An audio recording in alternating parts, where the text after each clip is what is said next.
You are in the Temple of the Rants, where I rant about whatever my $15 a month plus patrons want me to rant about. You can get one of these by being one of those. This one's for Tickle Soup, who says, rant about the meaning/meaninglessness of life, existential terror, that sort of thing. Congratulations on the move. You know, existential terror used to grip me a lot more often, but I kind of found what I would consider to be a satisfying answer insofar as enough to make me not need to ask so many questions. Because, like, meaning, first of all, what is the appeal of life having meaning?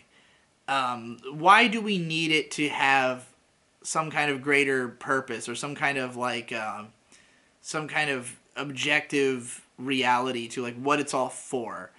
I think it's mostly just that people want to structure things around a narrative so that they have a clearer sense of what they're doing, like an idea of a goal or an ending to the story, of something concrete that they can say, this is why this is all happening, especially when they look at how there's so many things that are wrong with the world or with life, and they think, like, surely all of this is for a reason, or else it's hard to deal with it.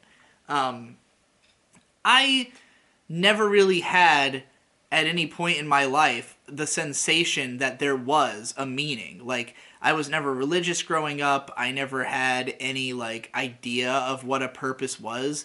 So it wasn't really until I heard of this, like, conceit of trying to find the meaning of life that I even thought to consider it. And I don't think that the idea that there is no meaning is particularly scary to me. It's like, well, I wasn't under the impression there was one in the first place, you know? But, like, when it comes to, like, what more fills me with dread is when I just face the sheer enormity of what is broken in society and how bad life is for so many people and how difficult fixing it would be, and how even if the only way that we could get closer to fixing it is if everybody knew what was wrong and how to fix it, and most people don't.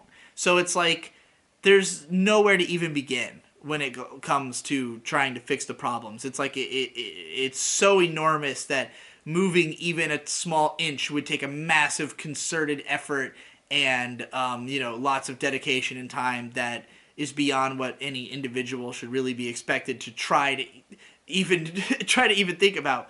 But as much as that kind of stuff could fill me with existential terror, I came to the conclusion at some point that what a human being needs to be happy is a sense of purpose. And I talked about this in a different rant, but I think that as long as you have an idea of, like, what am I trying to do, regardless of what it means on, like, a cosmic level or anything like that, if you can continue to, to act in service of a purpose, you will be happy. Money doesn't buy happiness, purpose buys happiness, basically, is the way I look at it. And the fact that that is so deeply ingrained into us, that, like, it's such a natural thing for us to desire, tells me something about humanity. That, like, we as a species are striving for something. And it's not that there's any directive or any, like, particular reason that could be decoded. Maybe there is one, maybe there's not. But clearly we are trying to do something. And when I look at what any species is trying to do, they're trying to live and propagate, evolve. Species naturally have the inclination to reproduce, to continue the cycle of being alive. I don't know why species are drawn to do this, but they are. And humans are likewise. We are naturally drawn to try to continue living, try to continue evolving, try to continue, propagating ourselves. So when you ask yourself, what is the benefit of doing that? Well, everything we've built. All of evolution continuing to lead to more and more complex organisms who can accomplish more and more complex tasks until you get to the first organism, at least on planet Earth, that is capable of accomplishing such complex tasks as leaving the earth, of conceiving of things beyond what we can perceive.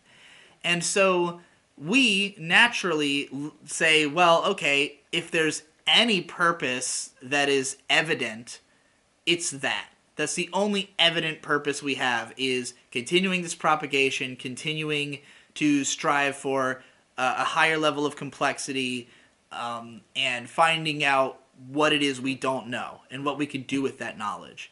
Now, you don't know what you don't know, so nobody knows what we're going to find if we keep looking, or if we will ever find anything, but we can conceive of such things as perhaps escaping the planet and seeing what's on other planets, or maybe realizing that there are parallel universes that we could travel into, or ways to cross the axis of time. And like, these are just things that if we can find a way to do them, we know it will inherently change our whole understanding of what we are capable of. And that's why we're driven to do those things. Not because we necessarily know that there's any greater purpose to it, that it's going to help us as a species, but because we know that not doing those things has a clear outcome. There's clearly, eventually, the sun's gonna die, the earth's gonna dry up, there's not gonna, the universe will go cold and retract, and like,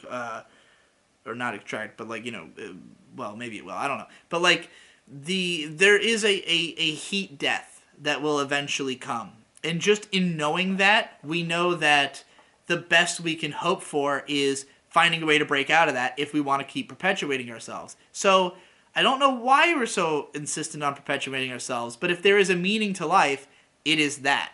It is perpetuation.